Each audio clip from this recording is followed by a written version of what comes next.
Estos 1000 vagones de tren de Nueva York fueron arrojados al mar entre 2001 y 2010. Lejos de causar un desastre ambiental, supuestamente lo salvarían. Nadie podría haber previsto lo que vino después.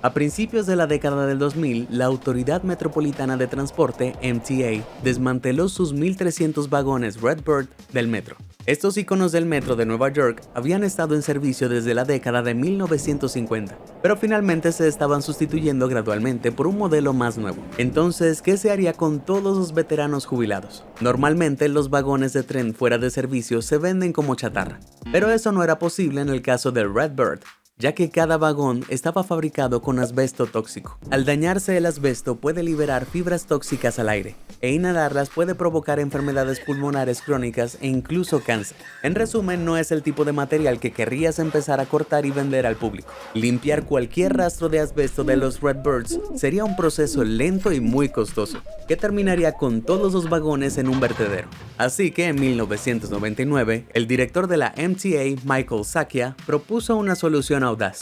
En lugar de limpiar los vagones, sugirió que simplemente los arrojaran al océano, ahorrándole a la MTA nada menos que $34 millones en costos de limpieza y eliminación. ¿Qué? Pero contrario a lo que parece, la idea de Michael no era evidente contaminación. Su plan era usar los vagones como un arrecife artificial para fomentar nueva vida marina. Claro, parece una locura, pero puede que estuviera en lo cierto. Dispersas por el fondo marino, encontrarás estructuras rocosas similares a crestas que toda la vida marina utiliza para protegerse o alimentarse. Estas crestas se llaman arrecifes y desempeñan un papel fundamental en el ecosistema acuático. Los mejores son los arrecifes de coral. Aquí es donde miles de organismos vivos llamados pólipos crecen juntos y forman grupos, conocidos como corales. Piensa en ellos como las selvas tropicales del océano, porque a pesar de representar menos del 1% del fondo marino, albergan casi el 25% de toda la vida oceánica. En otras palabras, son muy importantes. Por eso lo que está ocurriendo ahora mismo es aún más aterrador. El aumento de la temperatura oceánica ha provocado la muerte de más del 50% de los arrecifes de coral del mundo en los últimos 30 años. Y si esta tendencia continúa, se predice que un devastador 90% podría desaparecer durante el próximo siglo. A medida que los arrecifes naturales siguen siendo erosionados por el cambio climático, muchos creen que necesitamos encontrar soluciones artificiales para reemplazarlos. ¿Tienes idea de hacia dónde vamos? Los arrecifes artificiales ofrecen a los corales y algas submarinas un lugar donde aferrarse, además de ser refugio y zona de reproducción para los peces. Pero no es tan fácil como arrojar basura al océano y crear un exuberante reino oceánico. Aproximadamente la mitad de los arrecifes artificiales tienen poco o ningún efecto en el desarrollo de vida marina saludable. Cielos. Para aumentar las probabilidades, deben cumplir un par de requisitos. Primero, debe ser pesado. Un buen arrecife debe ser capaz de soportar tormentas y mareas fuertes. Así no se moverá y dañará el ya delicado fondo marino. Además, debe ser duradero. No tiene sentido usar algo que solo aguantará unos meses antes de romperse. Con esto en mente, un candidato parecía perfecto para las necesidades de la MTA. Exacto, los Redbirds. ¿Y qué hay de todo ese asbesto mortal? Bueno, aunque la MTA lo consideró demasiado tóxico para los humanos, afirmó que probablemente no afectaría a la vida marina, aunque no todos estaban tan convencidos. Algunos grupos ambientalistas citaron artículos científicos que sugerían que incluso una pequeña cantidad de asbesto era suficiente para envenenar corales y peces. Es comprensible que el público se mostrara indeciso y el progreso se estancó durante los 2 años siguientes, mientras los funcionarios de la MTA se esforzaban por cada detalle del proyecto. Si todo se desmoronaba y los vagones acababan con la vida marina local, ningún funcionario de la MTA querría enfrentar a la multitud enfurecida que los esperaba. A pesar de esto, poco a poco, el plan comenzó a ganar apoyo de varios grupos, como la Guardia Costera de Estados Unidos y la Agencia de Protección Ambiental. Con su ayuda, para 2001, estaba todo listo para llevar adelante el gran plan. Sin embargo, en lugar de las aguas de Nueva York, que el estado no aprobó, los vagones se verterían en partes del océano propiedad de otros estados dispuestos, como New Jersey y Delaware. Primero limpiaron los vagones de grasa tóxica y retiraron los plásticos degradables y otros materiales sueltos, que pudieran contaminar el océano. Después quitaron las puertas y ventanas para que nada obstruyera el acceso. Solo entonces los vagones fueron izados a barcazas y llevados al mar. Pero una vez en el océano, no era tan fácil como elegir un lugar al azar y tirarlos por la borda. Gran parte del lecho marino de New Jersey está compuesto de arena blanda y fangosa. Si le cayera algo pesado encima, como, no sé, un vagón de tren, podría ser tragado como arenas movedizas. Para evitarlo, usaron un sistema llamado mapeo de exclusión. En esencia, era una forma de ayudarlos a evitar zonas de arrecifes peligrosas, considerando factores como la profundidad del agua, la cantidad de peces en la zona y la distancia de otros arrecifes y naufragios. Después de todo, el último lugar donde quieres dejar caer tu brillante arrecife nuevo es justo encima de uno ya existente. Bueno, después de una búsqueda cuidadosa, encontraron algunos lugares perfectos. Solo quedaba dejar volar a esos Redbirds. Durante los siguientes 10 años, la MTA arrojó casi 900 vagones al Océano Atlántico desde New Jersey hasta Delaware, hundiéndose entre 24 y 40 metros hasta el fondo. Los 400 vagones restantes se lanzaron a aguas cercanas a Virginia, Carolina del Sur y Georgia. Desde el árido fondo oceánico, los vagones de tren casi parecen transportados a otro mundo. ¿Pero dio resultado la apuesta? Pues sí, y no pasó mucho tiempo antes de que toda clase de vida marina comenzara a instalarse en su interior. Además de los mejillones azules que se adherían a las paredes y al suelo, los vagones atrajeron a unas 40 especies diferentes de invertebrados, incluyendo camarones, cangrejos y gusanos. Y este nuevo ecosistema apenas estaba comenzando. Cuando las bajas corrientes golpeaban los vagones, se producía algo llamado afloramiento.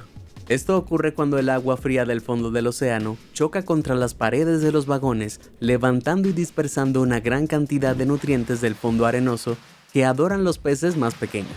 En apenas unos meses, los vagones se transformaron espectacularmente en un festín para ellos, con nada menos que 400 veces más comida por metro cuadrado dentro y alrededor de ellos que en cualquier otro lugar de la zona. El plan había funcionado mejor de lo que nadie hubiera imaginado.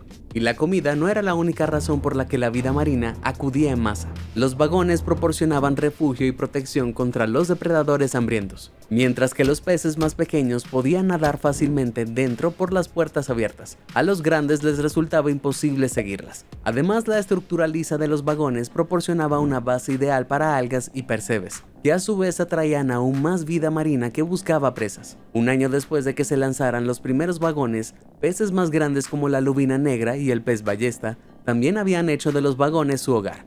Y después de ellos, depredadores como los delfines comenzaron a migrar hacia el nuevo arrecife en busca de alimento. 2 años después de que New Jersey recibiera sus primeros vagones, el Departamento de Protección Ambiental descubrió que un promedio de 323 peces usaban cada uno como alimento y refugio. Esto significa que en los 600 vagones hundidos solo en New Jersey, había la asombrosa cifra de 193,000 peces que dependían de estas nuevas estructuras. Y eso sin contar los otros 700 vagones abandonados en otros lugares. 5 años después de hundirse, los vagones habían sido adoptados por completo, con una diversa comunidad de vida marina que entraba y salía según la temporada. ¿Y recuerdan que hablé antes de los corales? Bueno, los vagones no solo ofrecían un santuario para los peces, también tenían un exterior lo suficientemente resistente como para que los corales crecieran. Y vaya que sí crecieron. Tras más de 20 años en el océano, los vagones estaban casi irreconocibles entre tanta vida nueva, y se convirtieron en un espectáculo para los buceadores aventureros que deseaban admirar la mágica vista. Y aunque algunos se habían perdido a causa de los elementos, más del 60% se mantenía. Según todos los informes, el experimento Redbird había sido un éxito rotundo, demostrando que todos los críticos estaban equivocados. Pero espera, me he saltado una parte importante y sorprendente de la historia. La MTA no solo arrojó los Redbirds, sino también a su hermano menor, los Brightliners. Debutando en 1964, solo 2 años luego de los Redbirds, los Brightliners tenían un exterior de acero inoxidable, pero por lo demás eran muy similares. Así que cuando también fueron desmantelados, unos 1000 Brightliners fueron enviados a su tumba acuática. Las expectativas para esos santuarios de plata eran altas, no solo por el éxito inicial de los Redbirds, sino porque los expertos creían que los Brightliners resistirían aún mejor. Sus exteriores de acero inoxidable los harían hipotéticamente mucho más resistentes a la corrosión que el acero al carbono de los Redbirds, hasta el punto de que podrían durar unos respetables 10 años más. Así, pues en abril de 2008, se enviaron alrededor de 1000 de estos vagones cromados para albergar a las criaturas de las profundidades. Salvo donde el Redbird había tenido éxito, el Brightliner fue un completo desastre. Tras solo unos meses en el agua, el metal ya había empezado a desintegrarse. ¿Cómo fue posible? al parecer debido a dos descuidos importantes. El primero fue el icónico diseño plateado de los vagones. Sí tenían un exterior de acero inoxidable, pero en realidad era solo una capa de acero inoxidable soldada por puntos a una estructura de acero al carbono. Esto significa que las dos piezas de metal solo estaban soldadas en ciertos puntos, dejando un pequeño espacio entre ellas. Cuando los trenes se hundieron, el agua salada comenzó a filtrarse por este espacio, acelerando la corrosión de las paredes antes de desmoronarse inevitablemente. Otro gran problema fue el aparentemente inofensivo patrón corrugado del tren. Las olas que golpeaban el vagón se engancharon más en estas piezas que en los lisos Redbirds y terminaron tirando del metal y desprendiéndolo, como una banana gigante de metal. Y así, un tren que se suponía que duraría más de 25 años, quedó hecho pedazos en tan solo unos meses. Enfadados y decepcionados, New Jersey canceló un pedido de más de 500 más. ¡Qué gran decepción! Pero no todo salió mal. Aunque los trenes se dañaron mucho más rápido de lo previsto, los escombros aún ofrecían algo de refugio a las criaturas de las profundidades marinas. Dejando a un lado los Brightliners, el proyecto de los vagones de tren se consideró un éxito. Además de fomentar la pesca, muchos buceadores acudieron en masa a verlos, impulsando el turismo y generando un interés especial en la costa de New Jersey, que antes apenas había recibido visitantes. La costa del estado Jardín tiene un fondo arenoso muy plano, un poco como yo después de un día de playa. Esto se debe a que las aguas tropicales suelen ser el entorno adecuado para la formación natural de arrecifes, mientras que las aguas templadas como las de New Jersey son mucho más vacías, y los peces se ven obligados a depender de pequeños afloramientos rocosos. No es precisamente una excursión tentadora para un buceador. Por eso el estado sabía que debía embellecer su costa con arrecifes artificiales. Aunque parezca increíble, proyectos como estos vagones de tren pueden generar cientos de millones de dólares y crear miles de empleos en la industria del buceo, la pesca y el turismo. Por ahora todavía cuentan con sus viejos Redbirds para esto. Pero aunque los Redbirds se han mantenido unidos más tiempo del esperado, eventualmente se desintegrarán y quedarán enterrados en la arena. ¿Qué pasará entonces con todos esos peces y corales que dependen de ellos para alimentarse y protegerse? Bueno, estoy seguro de que hay algunos vagones para reemplazar los más antiguos. En 2024, la Autoridad Metropolitana de Tránsito Rápido de Georgia lanzó 2 vagones de tren recién retirados al Atlántico, y ya hay planes para retirar otros 6 al estilo de un funeral vikingo. Aunque esto no es suficiente para reemplazar todos los vagones viejos que hay allí, y es muy improbable que la MTA presione para que se vuelvan a usar vagones de tren a una escala similar. Los vagones de tren modernos están hechos de materiales que se pueden convertir en chatarra más fácilmente, sin necesidad de intentar un arriesgado proyecto. Si a eso le sumamos que contienen más plástico y circuitos que los vagones antiguos, tenemos la receta para cosas que no querrás tirar al agua. Pero sin una reserva de vagones antiguos, ¿qué se puede hacer? Sea lo que sea, hay que hacerlo rápido. Con los últimos vagones del metro descomponiéndose alrededor de 2010, eso significa que en el mejor de los casos, tenemos unos 10 años antes de que los restantes Redbirds se descompongan por completo. Un residente de New Jersey tuvo una audaz y poco convencional solución. En 2012, el biólogo marino y artista Chris Wojcik construyó una colosal estatua de concreto de 14 metros y 11.340 kilos con forma de cangrejo herradura. Sí, me parece perfectamente normal. Con un costo aproximado de $96,000, Chris y 2 amigos dedicaron 6 semanas a trabajar en esta gigantesca escultura. Y todo para hundirla a 7.5 kilómetros de la costa de Mantelow King. Pero este esfuerzo monumental no fue solo por el bien de los peces. Chris intentaba que su nombre entrara en el libro Guinness de los récords. ¡Claro que sí! Pero ¿por qué un cangrejo herradura?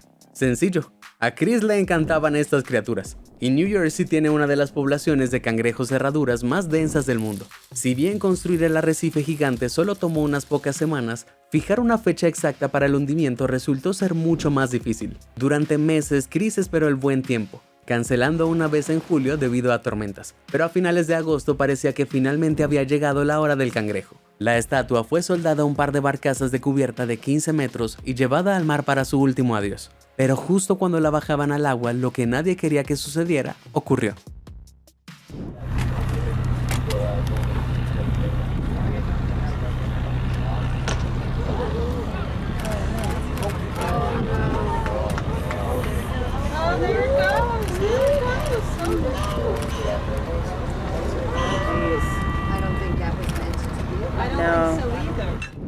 La correa que sujetaba la estatua a la barcaza se había roto. El enorme cangrejo resbaló y se precipitó por el agua hasta el fondo, donde se hizo añicos con el impacto. Chris quedó devastado y para colmo, la barcaza vacía siguió su ejemplo, cayendo sobre lo que quedaba y aplastando aún más la estatua. Ahora solo queda un montón de rocas rotas de la impresionante obra y una barcaza vacía. Para llorar. Las rocas al menos aún ofrecen algo de refugio a la vida marina, como los Brightliners. E incluso a pesar del rompimiento, Chris consiguió un récord por crear la escultura submarina más grande en el mundo. Nada mal entonces.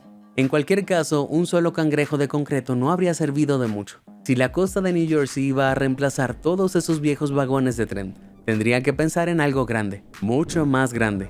Si tan solo hubiera otros medios de transporte público cilíndricos listos para ser explotados.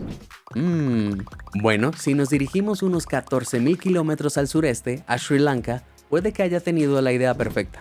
En 2020, el gobierno de Sri Lanka inició un emocionante programa de arrecifes artificiales, utilizando no vagones de tren, sino... ¿alguien adivina? ¡Vamos! ¡Autobuses! Sí, tomaron unos 20 autobuses de Ceylon Transport que estaban fuera de servicio y los lanzaron directamente al océano, justo frente a Nidundevu, una pequeña isla tropical a 35 kilómetros del continente.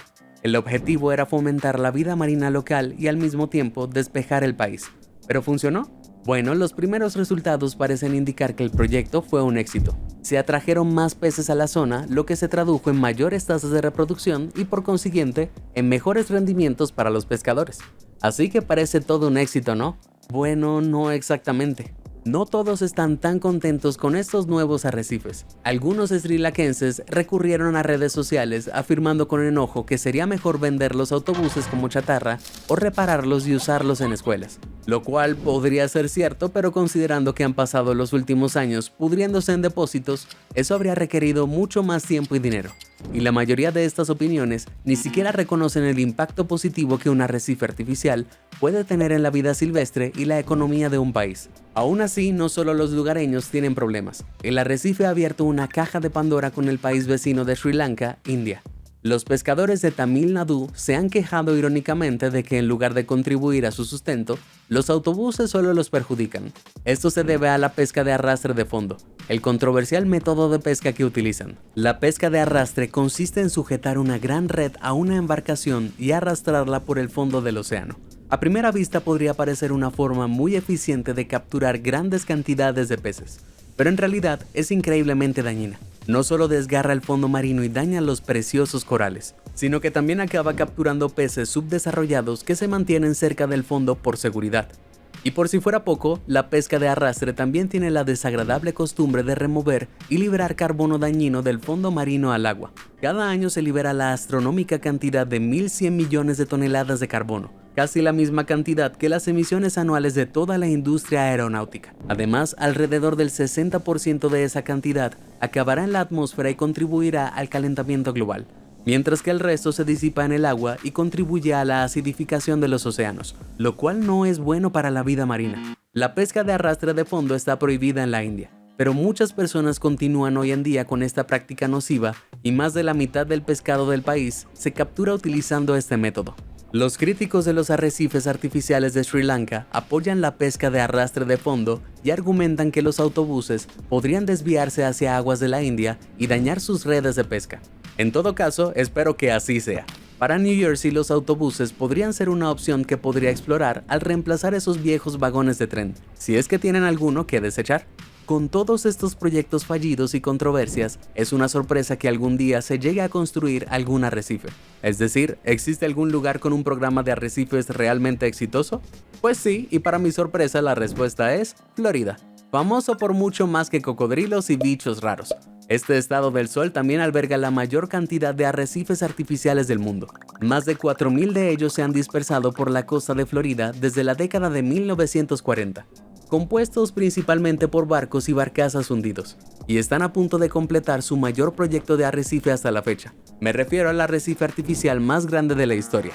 Aquí está el SS United States, un transatlántico de 305 metros construido en la década de 1950. Es más grande que el Titanic. Este impresionante barco fue considerado en su día el transatlántico más rápido del mundo, viajando de New York a Inglaterra en tan solo 3 días. A pesar de su reputación de veloz, el United States se retiró en 1996 y ha permanecido atracado en Filadelfia durante casi 30 años. Pronto, sin embargo, hará su último viaje al condado de Okaloosa, Florida, para transformarse en el arrecife artificial más grande en el mundo. Puede que ya lo sea, dependiendo de cuándo veas esto. Se espera que el nuevo naufragio sea la joya de la corona, repleta de percebes del programa de arrecifes de Florida, a pesar de estar ubicado cerca de otros 500 arrecifes artificiales.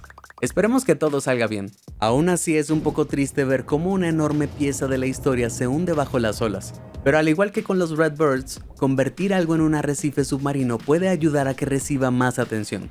Basta con mirar lo que se esconde en las profundidades de las Islas Marshall. Sumergido en el atolón de Kwajalein, una laguna de 40 metros rodeada de pequeñas islas, encontrarás una de las mayores colecciones de aviones de la Segunda Guerra Mundial que existen. Y aunque una gran variedad de peces y corales han reclamado este lugar como suyo, no se hundieron con ese propósito. Tampoco fueron cazas enemigos los que los derribaron, sino la Marina de los Estados Unidos. Déjame explicarte. Estados Unidos arrebató con éxito la isla de Kwajalein a Japón en 1944. Desde allí estableció su propio aeródromo y comenzó a operar desde la isla hasta el final de la guerra. Sin embargo, cuando llegó el momento de empacar e irse, aún tenían todos estos aviones. Así que en lugar de la costosa y laboriosa tarea de cargarlos a casa, la Armada decidió optar por lo más fácil: arrojarlos directamente al atolón. A pesar de cómo suena, queda claro que esta fue una gran decisión para el medio ambiente y para los buceadores entusiastas. Ponte el equipo de buceo y encontrarás los restos en descomposición de algunos de los aviones aliados más emblemáticos de la Segunda Guerra Mundial.